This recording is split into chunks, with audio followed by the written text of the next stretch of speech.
Escolas de obsessores no umbral. Esse vídeo não é para deixar ninguém com medo. Pelo contrário, quanto mais a gente conhece, mais a gente pode se proteger.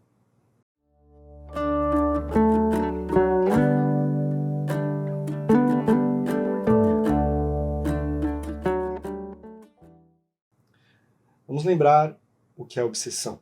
No Livro dos Médiuns, de Allan Kardec, tem um capítulo muito interessante sobre isso. Lá os espíritos nos ensinam que o processo obsessivo ocorre quando inteligências, muitas vezes desencanadas, porque esse processo pode ocorrer de encanado para desencanado, de desencanado para encanado, enfim.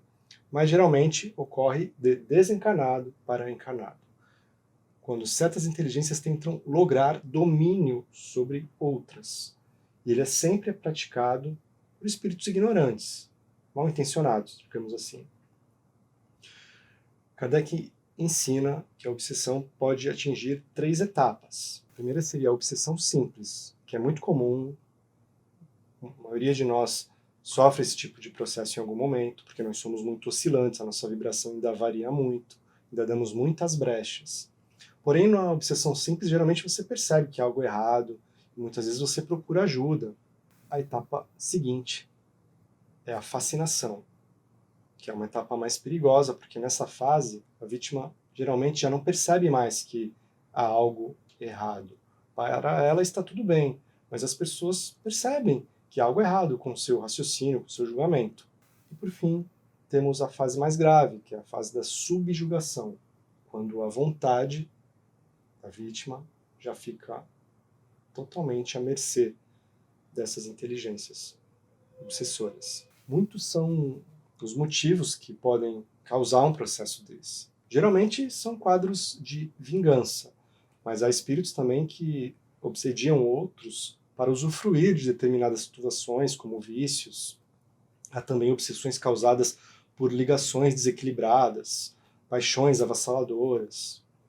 E há também espíritos que tentam prejudicar encarnados simplesmente porque ele está se dedicando a alguma causa em prol do bem. Há espíritos que são adversários do bem e tentam assim prejudicar essas iniciativas. É um outro tipo de causa para processos obsessivos. Porém, nunca tenha medo de praticar, de fazer o bem, porque quanto mais útil você é à coletividade, maior é também a proteção espiritual. E tudo depende da sua vibração, da sua sintonia, do quão você é acessível a essas influências. Aí no livro Ação e Reação, de André Luiz, capítulo 10, capítulo 10 ou capítulo 8, temos um relato muito interessante. André Luiz é levado pelo mentor Silas para acompanhar um caso de uma forte obsessão realizada por tios desencarnados sobre um sobrinho, cujo pai os havia assassinado por questões de herança.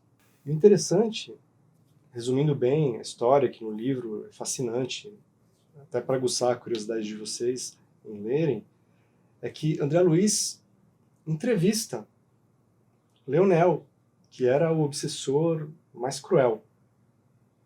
Não era para rimar, acabou rimando, mas é isso mesmo.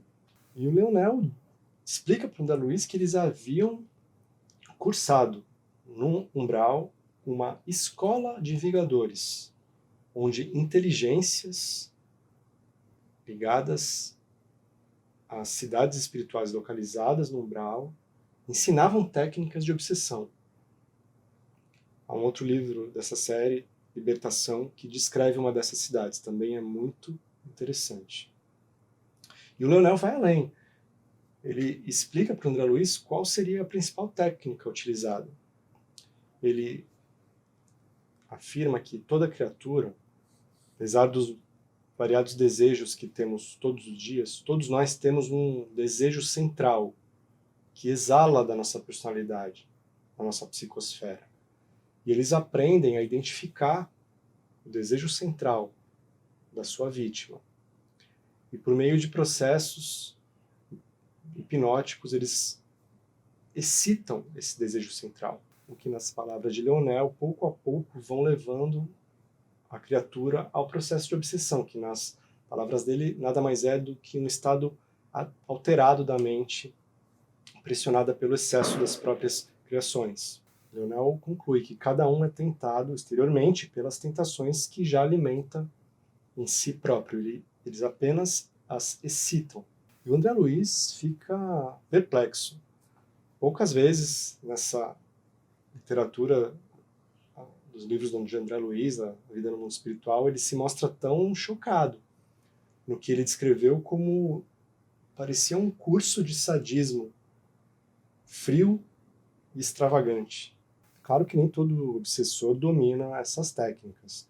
Muitas ligações ocorrem até instintivamente, pelas brechas vibratórias que nós acabamos fornecendo. Por isso que a nossa maior defesa sempre é a nossa sintonia, o nosso padrão mental. Qual o reflexo dominante da sua personalidade? Qual é o seu desejo central?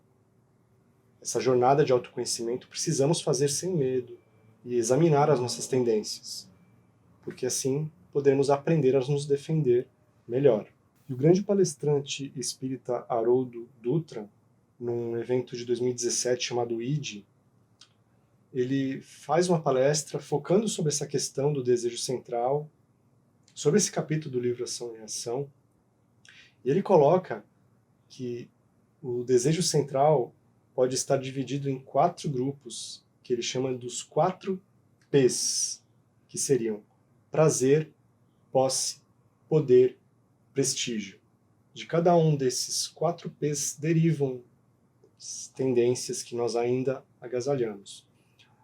Haroldo Dutra pondera que a ideia não é negar estas forças ou reprimi-las, porque elas ainda falam muito alto em nós, mas procurar integrá-las, entendê-las, para aos poucos superá-las, buscar um caminho de equilíbrio.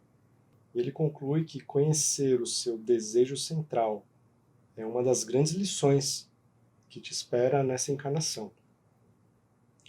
Vale a pena, então, examinarmos as nossas tendências, as nossas prioridades, o que domina a nossa atenção na maior parte do tempo, os nossos pensamentos, os nossos anseios.